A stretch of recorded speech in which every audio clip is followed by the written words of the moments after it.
Safety Zoners, and we are back once again for another video. As I've said previously, throughout the months of May or March, we do activities that look at the M in STEM. Today we're still looking at aspects regarding money.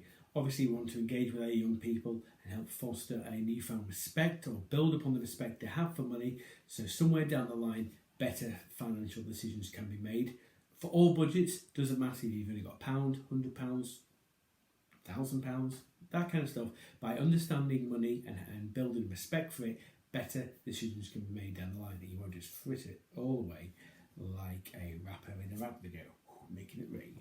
So today I've got a nice activity for you to do, maybe something that's been sort of creeping behind the scenes, maybe something which, once the isolation and the lockdown has concluded, maybe something we can all work on as a family. So I'm going to cut the video and we'll take it away. Now, as the pressure mounts inside a home of Timmy wanting to go to Alton Towers, Sally wanted to go to Hampden to see Queen's Park Rangers, other football teams also available, and all, Dad wanted to go on that stag do, all these kind of activities.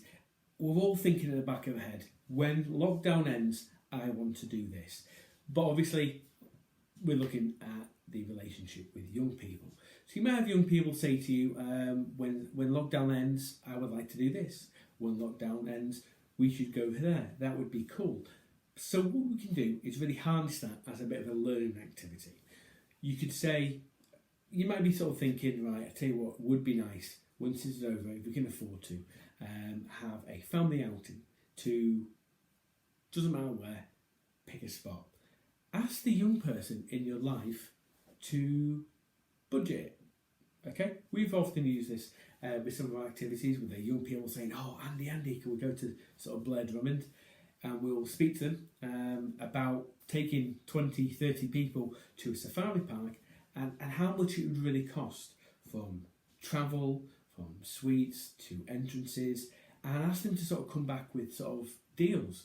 They may come back and look at it first of all and say, well, 25 people at £10 a pop, but then they may look on the same page and say, well, there's a family deal, okay?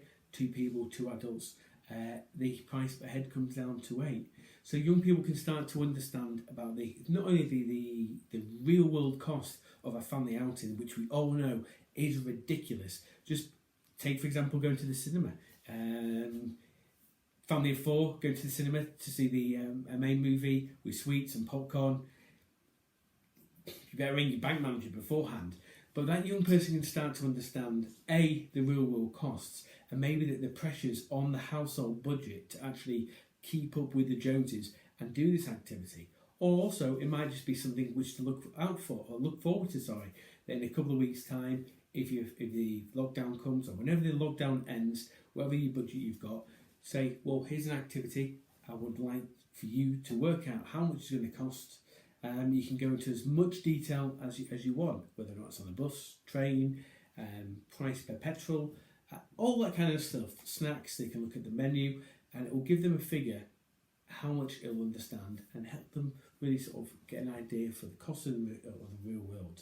Now, I do appreciate that a lot of parents don't like to speak to their young people about money, maybe help shelter them from the realities of the outside world, or maybe see it more as an adult and teenage concept. We do believe by having these conversations and following some of these activities, you can learn to respect money. So somewhere down the line, better financial decisions could be made, whether or not they want to save up for a video game, a new dress, tickets to the football, that kind of thing. But by understanding and respecting money, we firmly believe that obviously they can make better real world choices and help them become the person which they really should be.